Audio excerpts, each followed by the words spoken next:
Goeiemôre, lekker om vanoggend saam met u te wees. Nou in die tyd van toe Jesus op die aarde was was daar Fariseërs en Sadduseërs.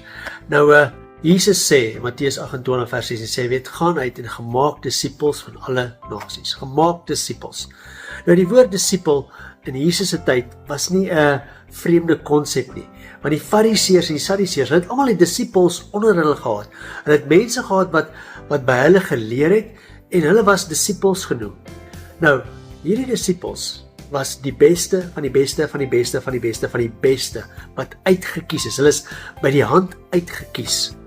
En hulle het net die beste van die beste van die beste van die beste gekies om hulle disippels te wees. Nou, as ons na Jesus se disippels kyk, hulle was nie die beste van die beste van die bestes nie. Inteendeel, dit was 'n klomp snaakse karakters gewees. Almal met baie flaws in hulle karakter. Maar tog het Jesus hulle gekwalifiseer. Jesus het gesê, julle is my disipel. Julle kwalifiseer om my disipel te wees.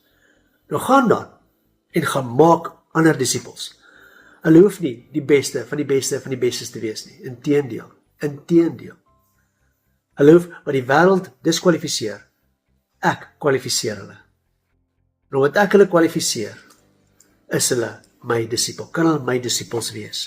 En hulle kan hulle soos ek raak. En dis waarom ek ons kwalifiseer by Jesus. Hoewel ons ek betwyfel dit rarig of ons volgens die Fariseërs en Sadduseërs of ons ooit sou gekwalifiseer het om hulle disipels te wees. Ons sou nie eens gekwalifiseer het nie. Maar by Jesus kwalifiseer ons.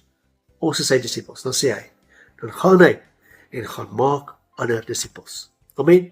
So, kom ons gaan. Ons is 'n disipel van Jesus.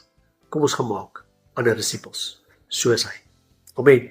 Kom ons bid saam. Here, dankie dat ons kwalifiseer. Ons kwalifiseer om u disipel te wees. En Here, help ons om vir ander mense na u te bring en hulle disipels van u te maak. En ons dankie daarvoor, Heer, in Jesus naam. Amen.